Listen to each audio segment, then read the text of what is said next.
Let's pray. Almighty God, who in your wisdom and goodness have appointed the officers of leaders and county assemblies for the welfare of society and the just government of the people, we beseech you to behold with your abundant favor as your servants whom you've been pleased to call to the performance of important trust in this republic. Let your blessings descend upon us here assembled, and grant that we treat and consider all matters that shall come under our deliberation in so just and faithful a manner as to promote your honor and glory, and to advance the peace, prosperity, and welfare of our county, and of those whose interests you've committed to our charge. Amen.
Clerk, take us through the order of the day.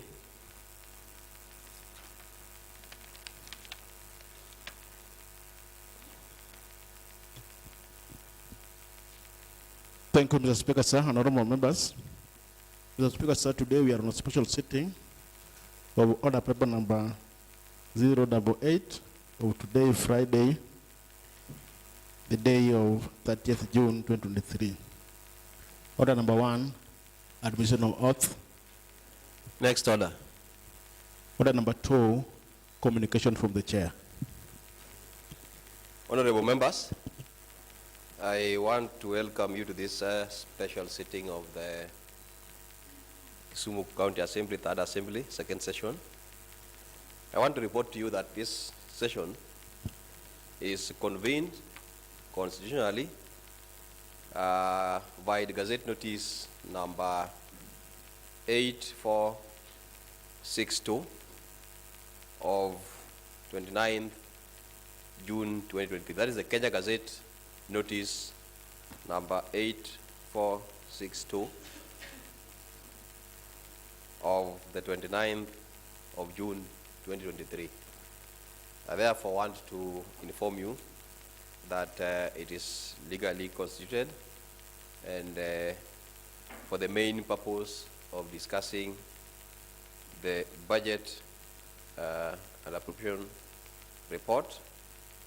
The budget and appropriation Kisumu County. Then later we'll have the appropriation bill, first reading, second reading, and third reading. In that regard, I want to request the honorable members that please, I know it's going to be tedious, but we chose to combine all the activities that once we start, we will only leave once we dispense off with the activities. So I want to ask for your indulgence that let's be patient. I hope that by midday or soon thereafter we'll be through with the budget, so that those who want to travel to Homa Bay for the Pinyidu extravaganza can do so. Otherwise, welcome to this session. Next order.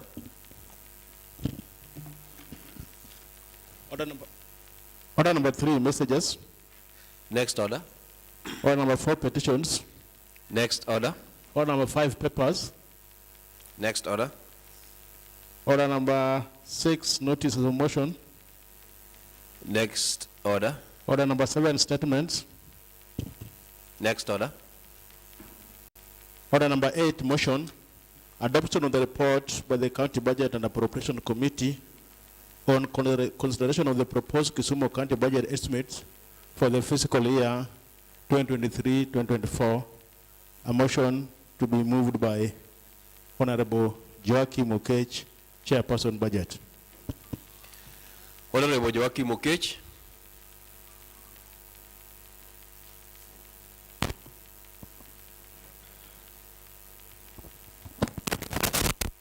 Thank you very much, Mr. Speaker.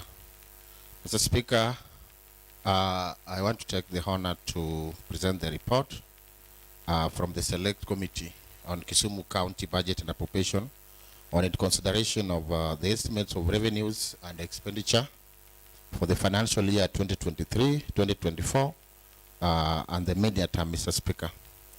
Mr. Speaker, we have the report here with us, and I would like to inform members that we have adopted a completely different new reporting schedule, and we borrowed from the National Assembly.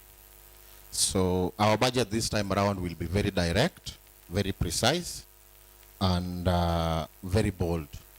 So we are only reporting on areas where we had considerations from various sectoral committees and also from the public participation. So I know members were worried of the volume of the report, but it's a little bit different. We have borrowed from the National Assembly. So, Mr. Speaker and honorable members, pursuant to the provisions of Article 224 of the Constitution of Kenya, to Section 130 and 131 of the Public Finance and Management Act of 2012, and the County Assembly Standing Orders number 22, Part 1, the CCM Finance and Economic Planning accordingly submitted the proposed Kisumu County budget estimates for the financial year 2023-2024 to the County Assembly on 3rd May 2022. Equally, Mr. Speaker, the Clerk of the Assembly, in line with Section 129, Part 3, submitted the proposed County Assembly budget estimates for the financial year 2023-2024 consideration. Pursuant to the provision of Section 129. Honorable Joachim Okech. Yes. Just have a seat. I want to organize for you the stand so that you read that document from here. So, Sergeant Atam.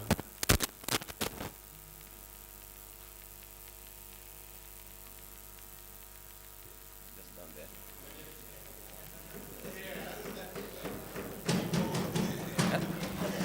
Look up at the finger.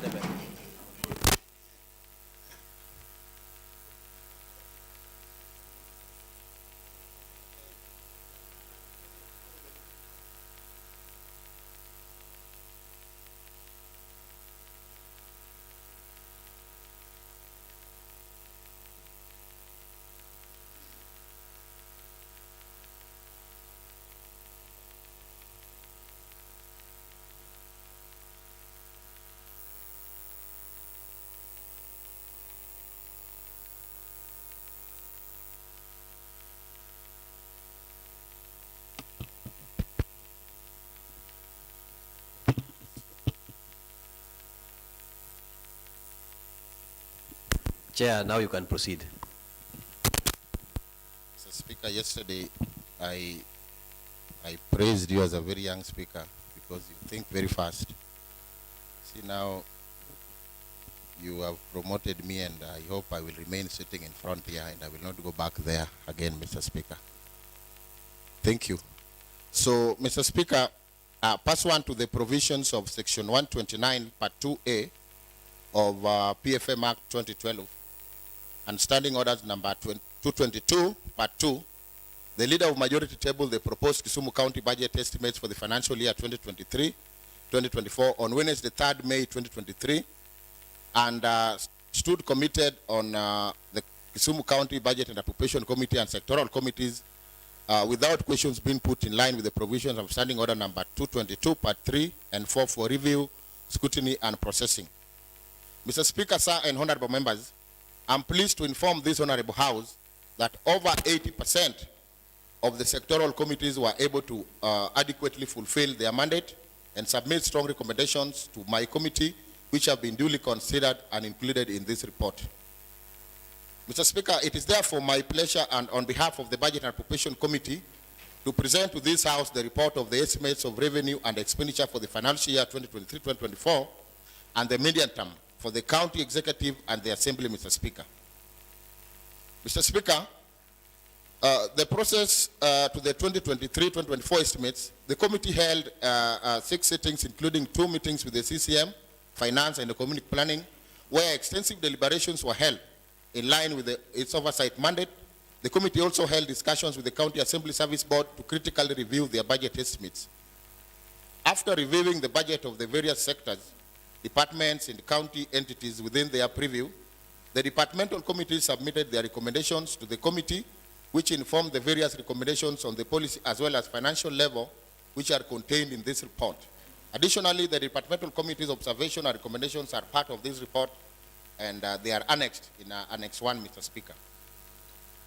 On public participation, Mr. Speaker, Article 196A and B and 185.4 of the Constitution of Kenya 2010, Section 87 of the County Government Act 2012, and Section 207 of the PFN Act 2012 requires that the Budget and Appropriation Committee to seek the views of public on the budget and take their recommendations into account when finalizing this report, Mr. Speaker. In this regard, the committee sought the views of the public on key expenditure priorities across all the 7 sub-counties of Kisumu County. That was on Tuesday, 6th June 2023. You can also see that annexed, Annex 2, Mr. Speaker. Mr. Speaker, we held public participation in all the 7 sub-counties that have been listed there. The committee also received written memorandum from several organizations, including the following. That is Kisumu County Viva Peer Educators, St. Francis Oriang Development Plan, CBO, Michael Lamara of County Occupational Therapists advocating for expanded financing for rehabilitation, Southeast Nyakach Resident, Southwest Nyakach Residents, Central Nyakach Residents, and Kisumu County Development Trust, and Kisumu Northward, Mr. Speaker. Mr. Speaker, you can see the residents of Nyakach, almost, not all, but at least almost all of them provided petitions. A combined report of the public hearing is annexed to this report, and that is Annex 3, Mr. Speaker. On key recommendations, Mr. Speaker, following extensive deliberations, the committee made critical recommendations spanning across all departments of the county. Some of the overreaching recommendations include the following. The recommendations have been broken down to financial and non-financial. So the non-financial recommendations that to realize full revenue potential, Mr. Speaker, and optimal collection, the county treasury must undertake the following. 1, conduct revenue survey on revenue enhancement plan to capture all revenue streams and areas within the county and present the same to this House in writing by September 2023. 2, to fully automate revenue collection by sourcing, purchasing, installing, and testing of the e-revenue system and reporting the progress to the Assembly by September 2023. 3, to fully operationalize Revenue Board by December 2023. 4, submit all relevant legislative proposals on revenue enhancement and management, not limited to the following, Mr. Speaker. Some of the few recommendations on legislative proposals that should be taken to enhance revenue, Mr. Speaker. A is a county rating bill, that is for property rates, county trade licensing bill, model county finance bill, county tariff policy, county agricultural produce cess bill, social protection bill, Mr. Speaker, ward allocation of revenue act, complete the evaluation roll and submit to the Assembly by September 2023. And lastly, County Treasury and County Assembly Service Board partner with the Commission of Revenue Allocation in building capacity of MCAs on source revenue, oversight, and other staff of the County Revenue Board. And lastly, that all departments be assigned revenue collection targets to raise on-source revenue collection, Mr. Speaker. Mr. Speaker, that for effective and efficient oversight, executive departments on budget implementation, the County Assembly to realign and rename its sectoral committees to reflect the structure of the county executive as currently constituted as shown in Annex 4. The County Treasury must submit to this House in writing a procurement plan by September 2023. That all procurement of goods and civil works must be finalized by December 2023, hence contractors must be on site latest January 2024, Mr. Speaker.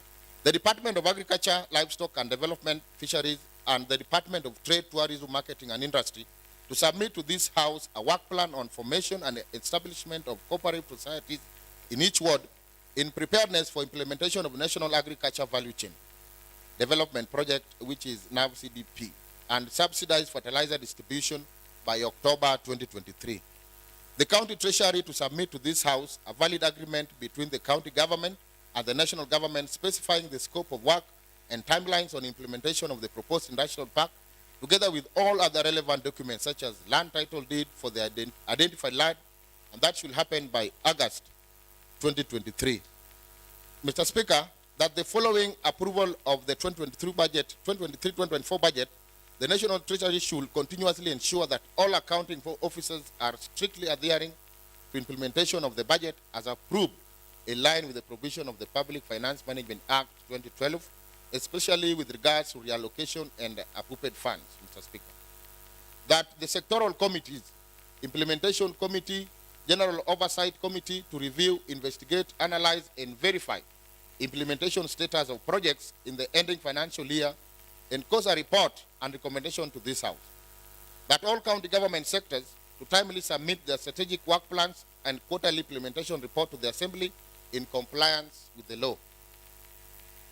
Mr. Speaker, that all county government sectors to submit their strategic work plans and quarterly implementation report to the Assembly in compliance with the law. Sorry, I've repeated that. That Kisumu County Assembly Public Service Board to put in abeyance any external recruitments until internal skills and competence is fully exhausted by conducting staff rationalization of the county executive, city of Kisumu, and other entities to submit a report of the same to the House by December 2023. 10, that priority to be given to completion of all ongoing projects and incomplete projects before embarking on new projects for the financial year 2023-2024, and a report on status of implementation of projects for the current budget, that is 2022-2023, be presented to this House by July 2023. 11, that future allocations of economic resources to be accordingly guided by statistics regarding population and poverty index level. 12, the county treasury to publicize the list of pending bills and come up with a pending bill repayment plan, which will be strictly adhered to, and that the county treasury office of the controller of budget and the office of the auditor general to review, examine the outstanding county pending bills and provide the correct figure by December 2023. 13, that the county executive member finance to expedite processing of the special plan and submit to the Assembly for approval in line with the provision of Section 102 to 115 of the County Government Act 2012 for proper planning and management of public expenditure. And then 14, the Department of Infrastructure, Energy, Public Works to conduct costing of projects approved in CIDP 3 and ADP for the financial year 2023-2024 and present the same to the House by September 2023. Mr. Speaker, the work plans, the MOUs, project descriptions for all donor-funded and conditional and non-conditional grants to be provided and submitted to the Assembly for approval by July 2023 to enhance oversight and mandate of the Assembly. 16, that the Department of Sports, Culture, Gender, and Youth Affairs to submit work plans, the project design and description to justify the 100 million allocated for construction of Moi Stadium by August 2023. That all the 10 departments, the City of Kisumu and Public Service Board to submit their staff establishment to the Assembly by September 2023. Mr. Speaker, sir, and honorable members, the County Budget and Appropriation Committee is equally grateful to the sectoral committees for their oversight efforts over the line departments and county entities, which has enabled the County Assembly to effectively execute its budgetary oversight role. The committee is also grateful to the members of the public who took their time to attend the public hearings and present their views to the committee for inclusion in this report. Members of the public turned up in large numbers and presented eloquent submissions, which has enabled the committee to realign the budget in a more responsive manner. Lastly, the committee is grateful to the Office of the Speaker of the County Assembly, the Office of the Clerk of the County Assembly, the Directorate of Legislative and Committee Services, the Committee Secretariat, and the technical staff for their invaluable support to us, and we discharged our mandate of reviewing the budget estimates for the financial year 2023-2024 and the medium term. On behalf of the Budget and Appropriation Committee, and pursuant to the Standing Orders number 225 part 5, it is my pleasant duty and honor to table the report on the budget and appropriation estimates for financial year 2023-2024 and recommend it to the House for adoption, Mr. Speaker. Mr. Speaker, as we continue with the financial recommendations, and based on the deliberations and taking into account the fiscal responsibility and principle of the committee, recommends that the House resolves that 1, on recurrent expenditure, and Part A, personnel emolument, that the budgetary allocation for personnel emolument be, Mr. Speaker, 4,992,736,721 as justified in the first schedule to facilitate payment of county employees, wages, salaries, and benefits be approved, Mr. Speaker. B, operation and maintenance, that the budgetary allocation for operations and maintenance be Kenya shillings 2,852,122,399 as justified in the first schedule to facilitate various operations and activities during service delivery to the people of Kisumu County, Mr. Speaker. Part 2, and development expenditure, that the budget allocation for development expenditure be Kenya shillings 4,493,851,243 as justified in the first schedule for implementation of development priorities, programs, and projects be approved, Mr. Speaker. And 3, on the total expenditure, that the total budget for Kisumu County for the financial year 2023-2024 be Kenya shillings 12,338,710,363 and be applied amongst the various county departments and entities as outlined in the first schedule, Mr. Speaker. And Part 4, that at least, Mr. Speaker, Kenya shillings 20 million be allocated to each ward to finance implementation of projects proposed during validation, public participation conducted by the Assembly as further captured in the ADP for the financial year 2023-2024 and outlined in this report, Mr. Speaker, and they can see Annex 3. Part 4, Mr. Speaker, 5, that the approved revenues and expenditure of 12,338,710,363 as widely considered additional financial requests made by various departmental and sectors and submissions from stakeholders engaged that was conducted by the County Assembly on 6th June, Mr. Speaker. And the summary of breakdown of the County Assembly budget you can see in Annex 4. And that the total budgetary allocation for the County Assembly be approved at 993,826,200. And the breakdown is given there, and the recurrent is 828,826,200. Development is 165 million, giving a total of 993,826,200. And therefore, Mr. Speaker, that the budgetary allocation for the County Assembly recurrent expenditure be as read, which is 828,826,200, be further approved as shown below. For P and E, Mr. Speaker, the breakdown now for P and E is 308,049,332 Kenyan shillings.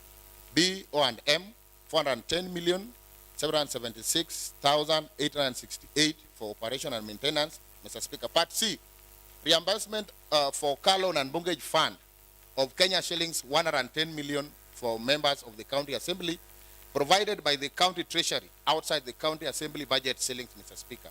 Part D, that the budgetary allocation for the County Assembly development expenditure be Kenya shillings 165 million, and Part E, that the 20 million removed from the committee services allocation for the County Assembly and added to public participation budget for bridging the deficit, therefore, be approved, Mr. Speaker. Further, the committee recommends that this House resolve to 1, approve and report the recommendations of the County Budget and Appropriation Committee on the budget estimate for the County Executive and the County Assembly for financial year 2023-2024, Mr. Speaker. Mr. Speaker, the Budget and Appropriation Committee is bestowed with the mandate and enshrined in the County Assembly Standing Order number 189, Part 3 as below. Part A is to investigate, inquire, and report on all matters related to coordination, control, and monitoring of county budgets. Part B, discuss and review the estimates and make recommendations to the County Assembly. And then Part C, examine the county budget policy statement presented to the County Assembly And D, examine bill related to the county government budget, including appropriation bills. And E, lastly, is evaluate tax estimates, economic and budgetary policies and programs with direct budget outlay. Mr. Speaker. Mr. Speaker, on page 11 is the composition of the committee, which is chaired by myself, and the vice chair is Honorable Seto Kumu, with other 13 members. And the secretariat is composed of 7 members as given there. Mr. Speaker, on our second chapter, that is on reviewing the 2023-2024 budget estimates, the county budget estimates for 2023-2024 sets out the expenditure plan in the financial year 2023-2024, being first budget estimate under the third county integrated development plan, that is CIDP 3. Similarly, the budget estimates for fiscal year 2023-2024 has been prepared through collaborated efforts across the county line departments, and thus reflect the county leadership of His Excellency the Governor, Professor Peter Anyang' Nyong'o. Moreover, the preparation of the budget estimates 2023 has been informed by the county integrated development plan for 2023-2027. 2023 to 2027. County annual development plan, which is for the financial year 2023-2024, and county fiscal strategy paper for 2023-2024, and aligned to the national and county policy documents. In this budget, Mr. Speaker, the resource envelope available for allocation among the county sectors comprise of an opening balance of 1,333,143,115. Equitable share of the national revenue amounting to 8,352,556,635 Kenyan shillings. Conditional grants amounting to Kenyan shillings 866,176,577. And on-source revenue projection of Kenyan shillings 1,785,834,036. Consequently, 36.4% has been allocated for development expenditure, 23.1% towards operations and maintenance, and 40.5% will go towards human resource cost. In the financial year 2023-2024, the county government plans to spend 338,710,363. Mr. Speaker, this budget seeks to focus on revitalization of agriculture for food security and agribusiness, ensuring a healthy population living in a clean environment, environmental conservation, as well as opening the Kisumu lakefront for business opportunity, among other development programs. It is also concentrated on promoting development of local private sector and spur economic growth by prioritizing and emphasizing on clearing the burden of pending bills, Mr. Speaker. In agriculture, the county government has prioritized crop, livestock, and fisheries productivity and output, and promotion of agribusiness, promotion of value chain addition, and post-harvest handling infrastructure development. In health, operationalization of the Jaramogi Oginga Teaching and Referral Hospital Cancer Center to avail the much-needed oncology services to the people of Kisumu County, an expansion of Kisumu County Social Health Insurance Scheme for the indigents and the vulnerable population. Moreover, Mr. Speaker, implementation of the county road maintenance team is provided for in this budget, and the government should focus on labor-intensive maintenance of roads away from contract-based maintenance activities. In the Department of Water, Environment, and Natural Resources, Mr. Speaker, plans to construct waste recycling plant at Kasese and rehabilitation and extension of water to various areas, Mr. Speaker. On the linkages of the estimate with the national and county policies and plans, the fourth schedule of the Constitution assigns the national government the role of national economic policy and planning, while county governments are responsible for the county planning and development. Article 10, Part 2 of the Constitution on National Values and Principles of Governance further prescribes the need to good governance, integrity, transparency, and accountability, and sustainable development. County Government Act 2012, Section 104, that is Part 1 of the Act, states that a county government shall plan for the county, and no public fund shall be appropriated without a planning framework developed by the County Executive Committee and approved by the County Assembly. It also states that the county planning framework shall integrate economic, physical, social, and environmental and spatial planning. In addition to annual development plans, county government are expected to have the following. One is county special plan, that is 10 years. 2, county sectoral plan, 10 years. 3, county integrated development plan, 5 years. 4, cities and urban areas plan, 5 years. These county plans are provided in section 107 part 2, shall be the basis of all the budgeting and planning in a county, Mr. Speaker.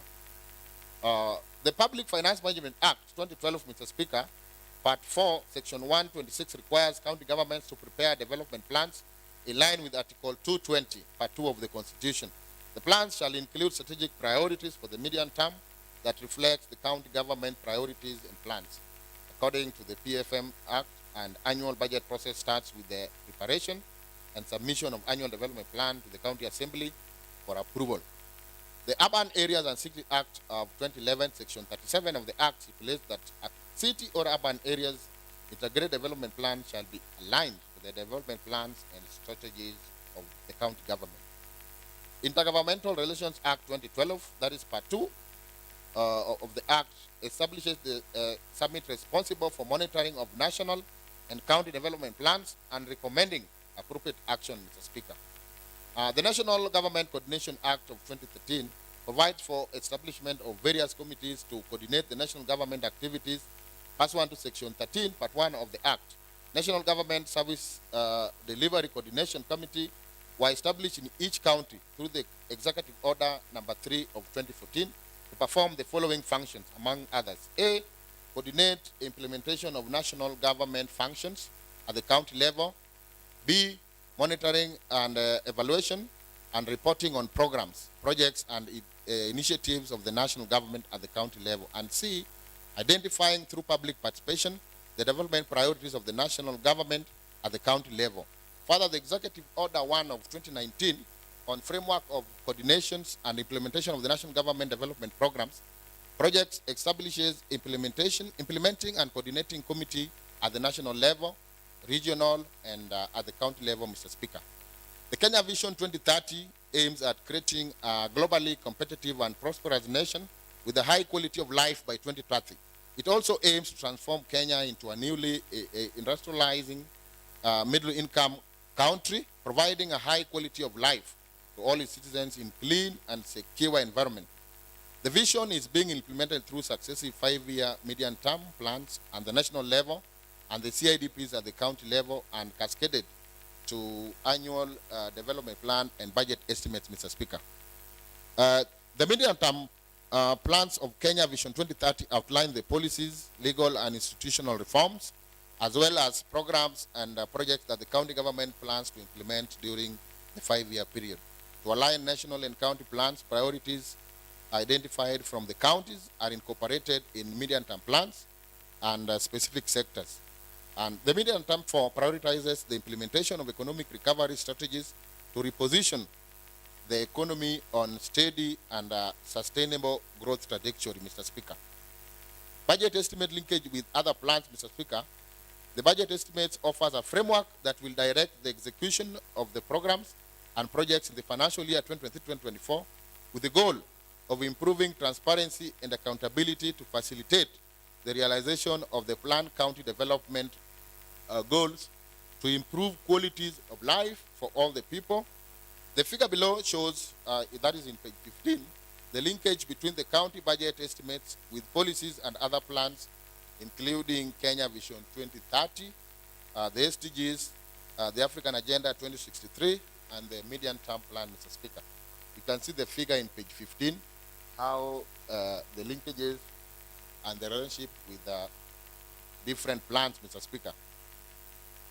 Mr. Speaker, on submission by sectoral committees, because we had mentioned earlier that we also had the presentation by different sectoral committees, apart from the public participation, following the submissions of the proposed county executive and county assembly budget estimate for financial year 2023-2024 to the county assembly on Wednesday, 3rd May 2023, and the consequent tabling before the House on the same date, and committal to the budget committee and sectoral committees. The sectoral committees embarked on scrutiny, review, and examination of the line department's proposed estimates on 14th and 15th of June 2023, and submitted their recommendations to the Budget and Appropriation Committee, which informed the various recommendations on the policy as well as financial level which are contained in this report, Mr. Speaker. Some of the pertinent recommendations submitted by sectoral committees include the following. One, Sectoral Committee on Administration of Law, Justice, and Good Governance and Constitutional Affairs.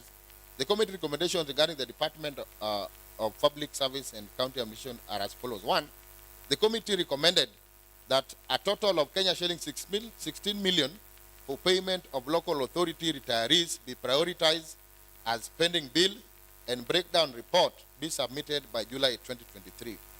Two, that pending bills arising from the office of the county attorney be subjected to further inquiry and investigation.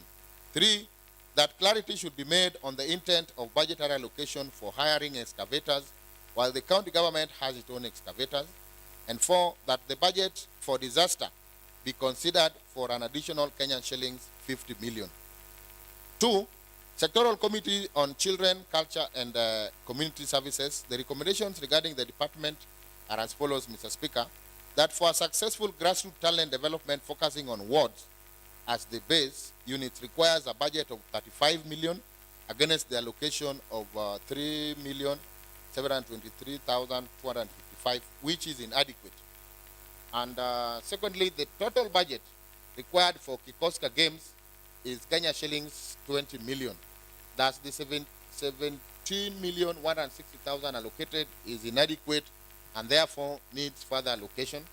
And then part three, the department to allocate 2 million for each ward to support local clubs. Those are the recommendations for the Committee of Children, Culture, and Community Services.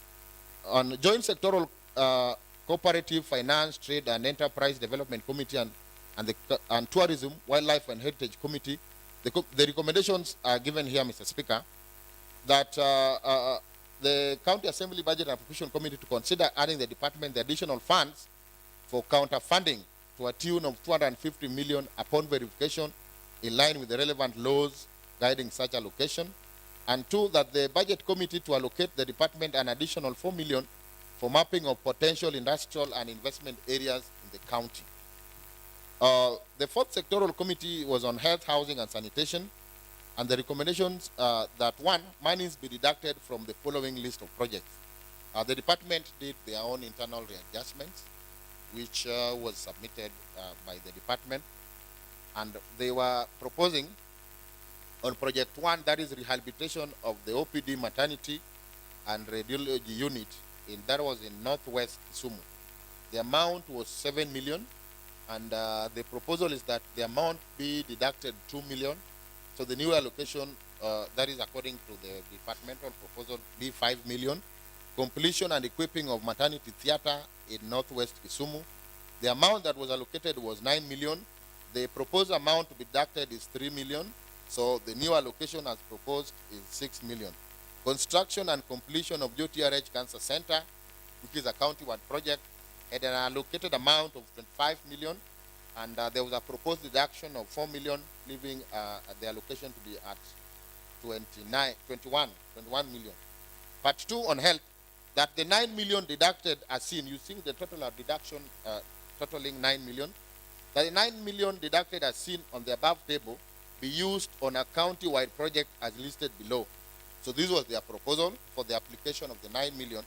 That one, purchase of X-ray machine at Kombewa Sub-County Hospital, which is a county-wide project at 9 million. Two, that the 40 million be taken from vote-head medical insurance and added to the requested additional funds.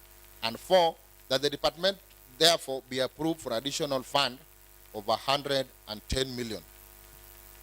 This therefore puts additional funds of 150, that is the 40 plus 110, from medical insurance included for promotions and pending bills. They were looking for money to allocate for promotions and also to pay a few of the pending bills that had not been paid. And that is the departmental proposal as given in the sectoral committee.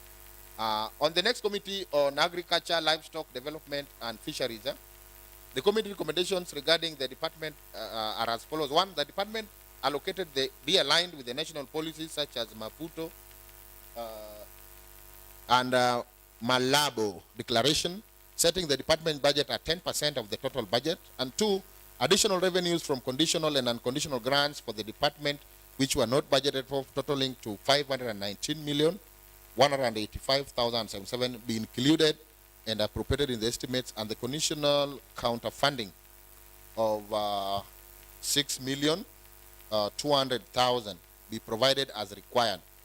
Part 3, that the budget committee to allocate funds for the proposed recruitment of the new 100 staff, and 4, the department be added 11 million for R&M to effectively discharge its mandate, and 5, department projects activities in Maseno, ATC be classified under county-wide projects.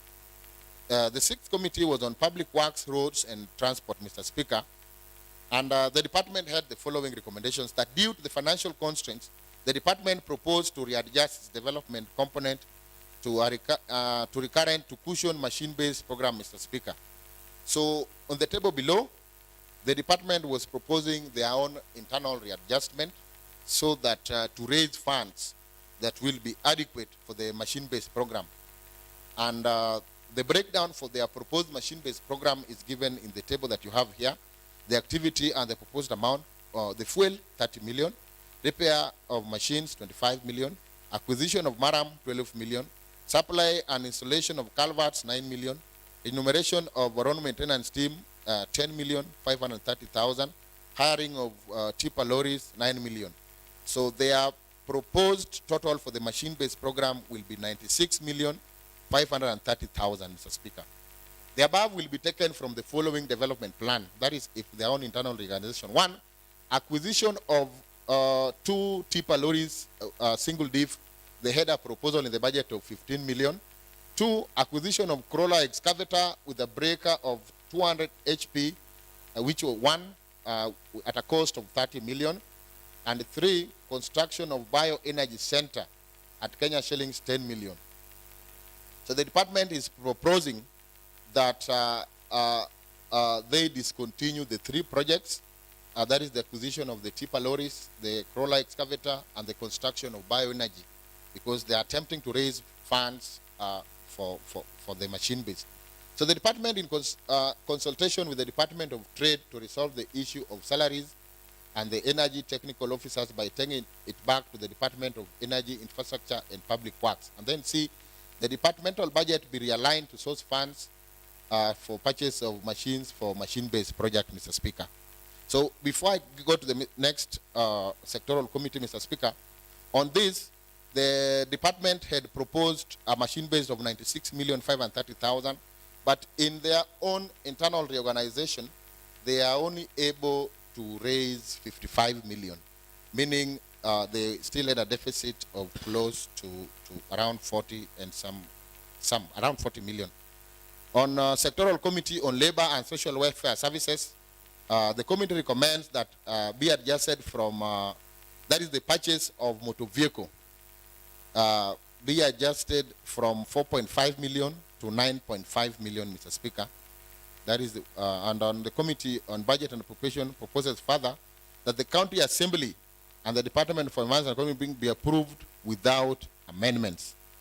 The recommendations, Mr. Speaker, and non-financial, based on the above recommendations by the Sectoral Committee, the County Budget and Appropriation Committee made the following recommendation, overreaching recommendations. 1, the Department of Infrastructure, Energy, and Public Works to submit to this House the machine-based deployment plan by September 2023. 2, that the development projects activities under Maseno Agricultural Training College be classified under county-wide projects. And 3, that various sectors to be given revenue targets to raise county revenue to address the cross-cutting demand for recruitments and burden of ballooning county wage, Mr. Speaker.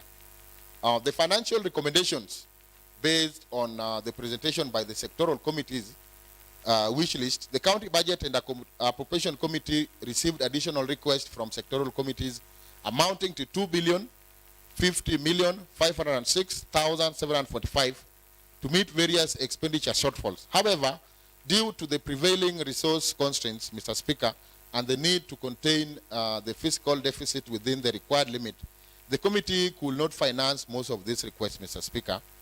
And below, we have an approval framework from the committee for additional requests and the readjustments and the alignment for expenditure for the financial year 2023-2024. I'll just explain briefly. You have the table on page 20 and 2021. And the departments, for example, the Department of Public Service had arrears for local authorities retirees, which additional request, they were requesting an additional of 16 million. And the committee was not able to approve that because if you were very keen in our previous recommendations, and you look at the remarks that the CCM Finance to present a breakdown of outstanding pending bills to the Assembly for validation, outlining details of arrears owed to individual beneficiaries prior to consideration. Remember, the pending bills is not just for development alone. We also have pending bills that are HR in nature. And that is why, because we had an allocation for the pending bill, we are not able to, as a committee, approve the 16 million additional request for the local authority retirees.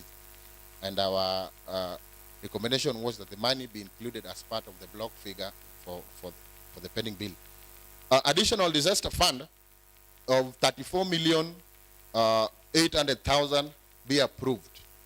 They had requested an additional of 50 million, but due to the constraint of funds, the committee is proposing an additional of 34,800,000, and the remarks are given as given a county disaster mitigation plan and assessment report on the disaster risk zones in the county be submitted to the Assembly by September, Mr. Speaker. On sports, culture, agenda, and youth affairs, Mr. Speaker, there was a request support and development of grassroots clubs in each ward at 2 million. And that was to give a total, because we have 35 wards, that was coming to 70 million if you multiply the 2 million per ward by the 35 wards. Mr. Speaker, as a committee, we should approve the 31 million for the talent development. On trade, tourism, industry, and marketing, mapping of industrial parks, 4 million, approved. Funds will be provided and additional working notes be provided. On medical services, public health, and sanitation, they, just like I explained earlier, they had their own internal reallocation and readjustment where they were reducing some funds to raise 9 million, Mr. Speaker. As a committee, we felt that it should be approved because it is internally sourced. The second one, Mr. Speaker, on the same Department of Medical Services, the code, and this code, you will find it in our bills, code 2640-499 being other current transfers, grants, and subsidies totaling 90 million for JTRH be reduced by 8 million. Mr. Speaker, as a committee, we felt that this be approved. The money be sourced be applied as follows. The 6 million be allocated to code 221030, being the purposes for international travels, and 2 million be used to top up airline travels under code 2210302, and that is to read a total of 2,200,000. Additional request for promotion, payment of monies owed to service providers, and settlement of arrears owed to CHVs, Mr. Speaker, of 150 million. 40 million was sourced from medical insurance approved, and the additional 110 million additional request not approved, Mr. Speaker. Mr. Speaker, this amount was not approved because in the P&E, the department was able to do also in their own internal readjustments, and having a sitting with the CC Finance and also the CC for Medical Services, they were able to agree on the realignment of their P&E to cover for the 110 million without external funding, Mr. Speaker. On agriculture, fisheries, livestock, and development, allocated 10% of the total budget in line with the Maputo Declaration. So if you were to get 10% of our budget so that we be in line with the Maputo Declaration, the department will require 1.4 billion, Mr. Speaker. Mr. Speaker, the committee was on the opinion that this be considered in future and not for this fiscal year, Mr. Speaker. The county treasury in preparing future budgets will comply with the requirement of Maputo Declaration. Again, county counterfunding for KSAP and NAV CDP of 6.2 million be approved and the funds be sourced.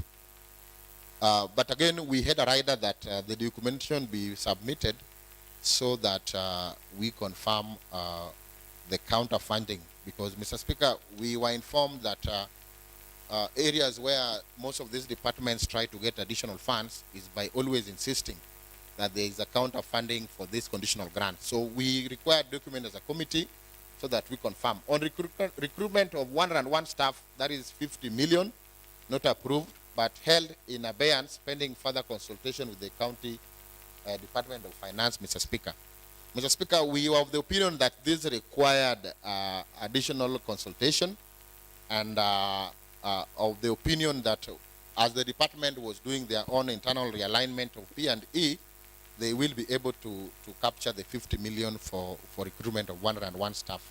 Additional funds for effective operation and maintenance, that is 11 million not approved due to budget constraints. On Public Service Board, Mr. Speaker, additional allocation for purchase of motor vehicle, that is 4.5 million, not approved due to financial constraints. Mr. Speaker, purchase, installation, and testing of HR resource management information system, 4.5 million, approved and funds to be sourced, Mr. Speaker. On infrastructure, energy, and public works, Mr. Speaker, the adjustment funds form its development budget to cushion machine-based program as listed before. As I explained earlier, the department did their own internal readjustment, and this is their proposal, that the purchase of tipper lorry, just like I read before, of 15 million, acquisition of crawler excavator, which was budgeted for 30 million, and construction of bioenergy at a cost of Kenya shillings 10 million. Their funds be used, which is a total of 55 million. Readjustment approved, Mr. Speaker. The committee, in support of machine-based, was for the opinion that they discontinue the purchase of these lorries so that the 55 million that was put aside for this be realigned for machine-based, Mr. Speaker, and additional allocation for machine-based of 41,530,000 be approved. And therefore, that a total of Kenya shillings 96,530,000 be allocated for machine-based program and broken down as below.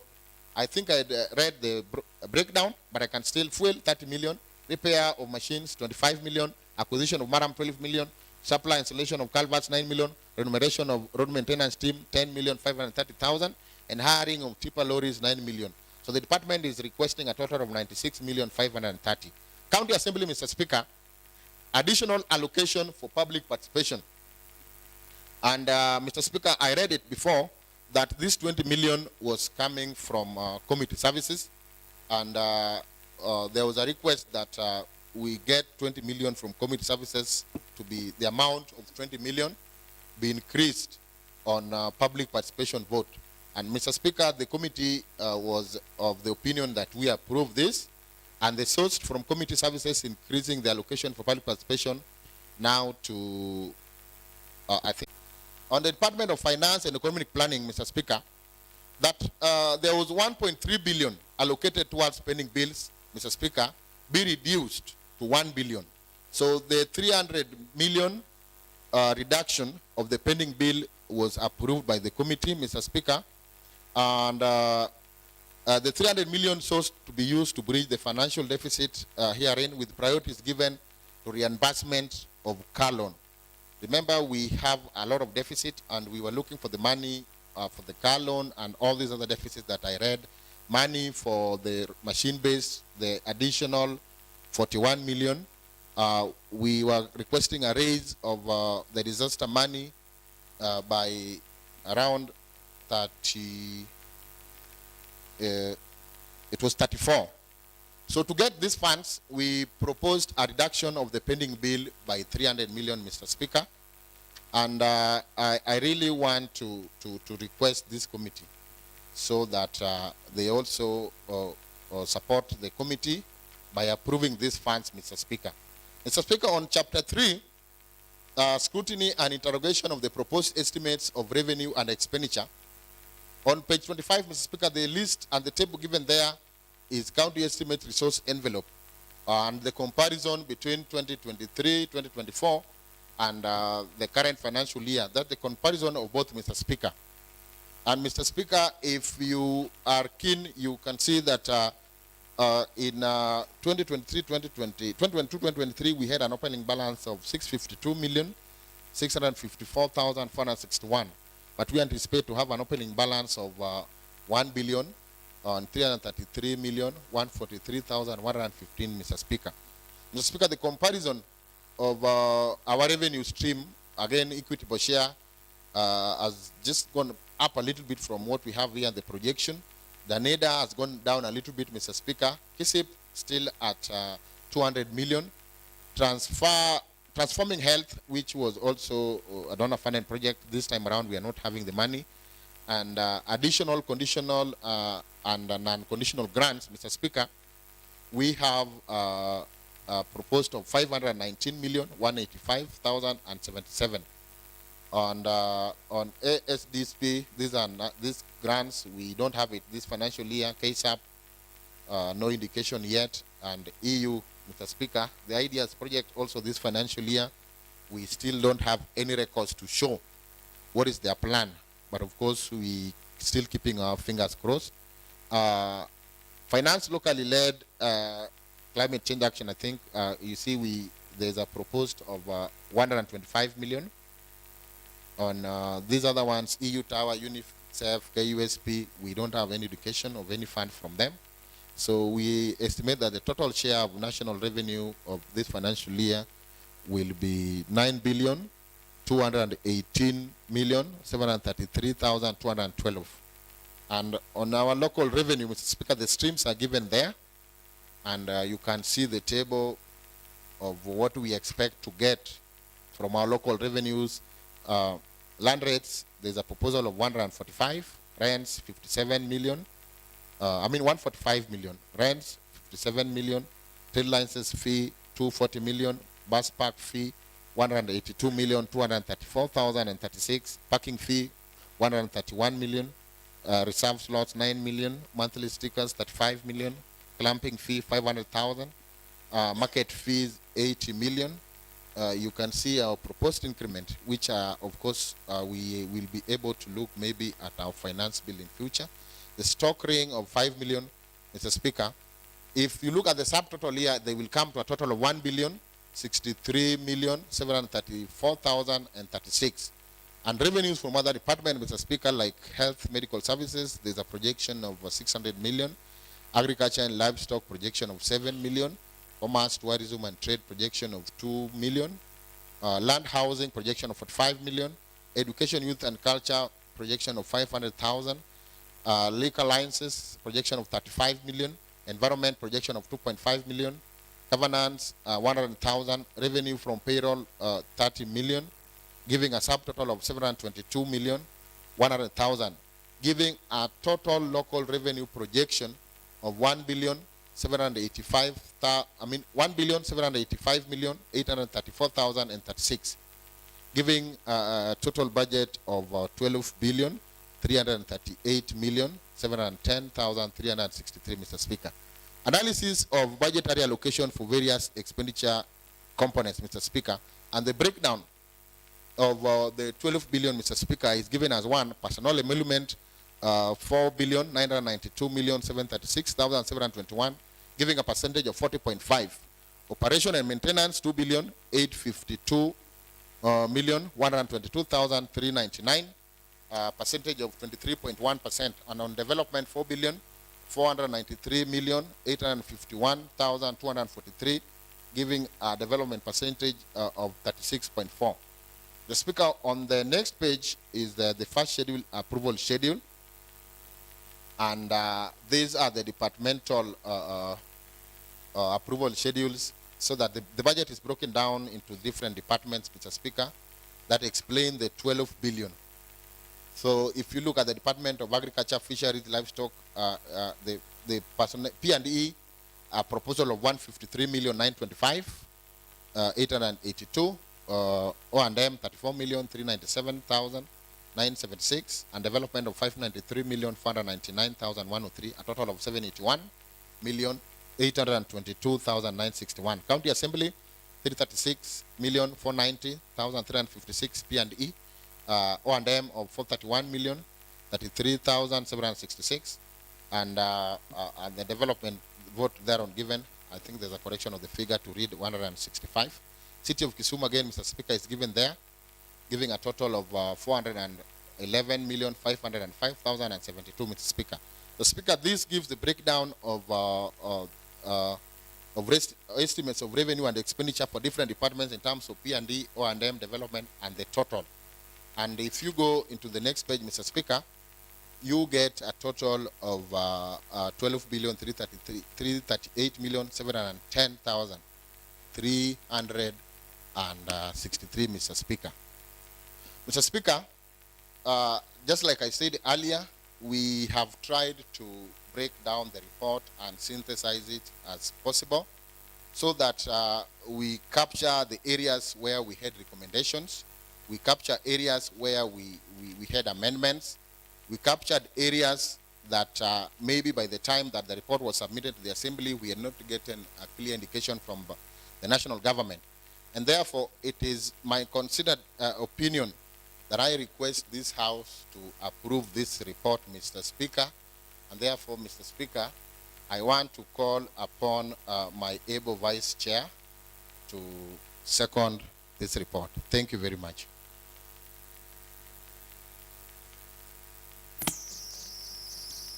Point of order, Mr. Speaker, sir.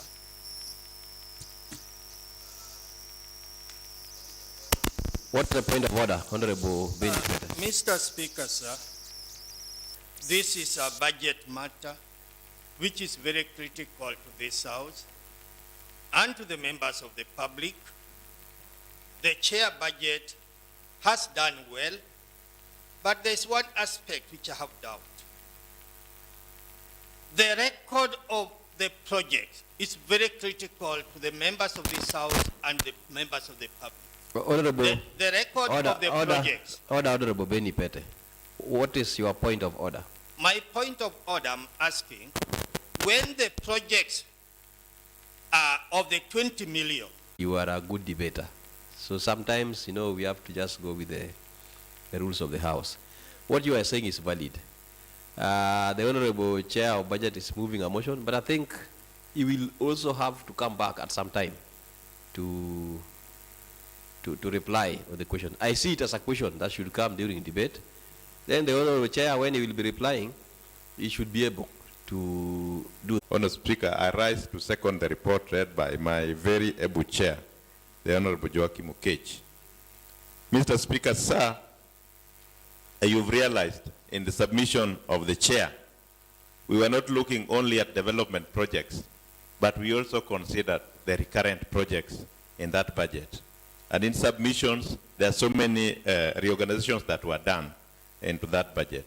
This is the budget that we are passing to address the development of the first the CIDP 3 that we just passed.